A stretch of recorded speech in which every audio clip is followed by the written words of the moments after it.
नमस्कार, स्वागत है आपका जे न्यूज़ में। मैं हूं आपके साथ किरण। 18 की तिथि सरोवर नगरी के लिए बेहद महत्वपूर्ण है। ऐसा इसलिए क्योंकि 18 नवंबर 1841 को ही इस नगर को वर्तमान स्वरूप में बसाने वाले पीटर बैरन के नगर में आगमन की बात कही जाती है। वहीं सितंबर महीने की इसी तिथि को 140 साल पहले नगर में जो हुआ उसे याद कर नैनीताल वासियों की रूह आज भी कांप उठती है। बता दें 1880 में इसी तिथि को यानी 18 सितंबर 1880 को हुई एक दुर्घटना से सबक लेकर नगर के अंग्रेज नियंताओं ने नगर में नालों के निर्माण के ऐसे प्रबंध किए जो आज भी नगर को पूरी तरह से सुरक्षित रखे हुए हैं और नैनीताल मॉडल के रूप में दुनिया के अन्य पर्वतीय नगरों को भी कैसे भी जल प्रलय से बचाने की क्षमता रखते हैं।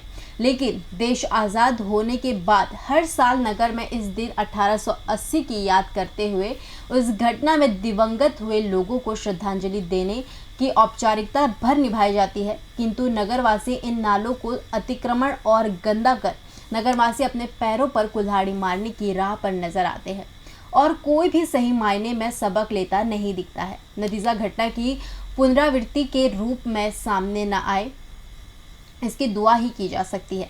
तो वहीं अंग्रेज लेखक एटकिंसन के अनुसार आधिकारिक तौर पर 18 नवंबर 1841 को नगर में आए एक अंग्रेज पीटर बैरन द्वारा नगर के रूप में बसाई गई।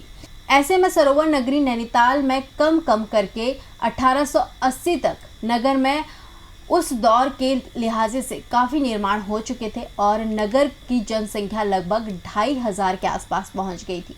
ऐसे में 18 सितंबर का वो काले शनिवार का मनहूस दिन आ गया जब केवल 40 घंटे में हुई 35 इंच यानी 1879 मिलीमीटर बारिश के बाद 8 सेकंड के भीतर नगर में वर्तमान रोपवे के पास ऐसा विनाशकारी भूस्खलन हुआ कि 151 लोग यानी नगर की 6% से अधिक जनसंख्या काल कवलित हो गई थी।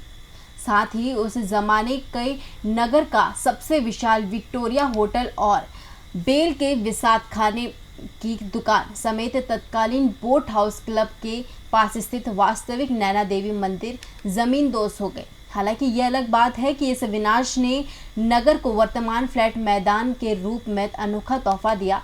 वैसे इससे पहले भी वर्तमान स्थान पर घास के हरा मैदान होने और 1843 में ही यहाँ नैनीताल जिमखाना की स्थापना होने को जिक्र मिलता है। बहरहाल 1880 के बाद बीते सालों में खासकर साल 2010 में ठीक 18 सितंबर और 2011 में भी सितंबर महीने में प्रदेश और निकटवर्ती क्षेत्रों में जल प्रलय जैसे कई हालात आए। 2010 में नगर की सामान्य 248 मिलीमीटर से करीब 2 गुना 413 मिलीमीटर बारिश रिकॉर्ड की गई। बावजूद नगर पूरी तरह सुरक्षित रहा।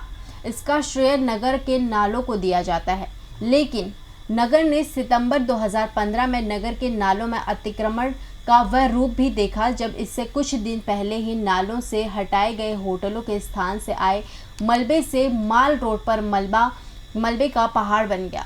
ऐसे में अतिक्रमण न हटा होता तो होटलों में भारी तबाही निश्चित थी। 2021 में नैनीताल की झील का पानी ऐतिहासिक तौर पर सड़कों पर बहने लगा।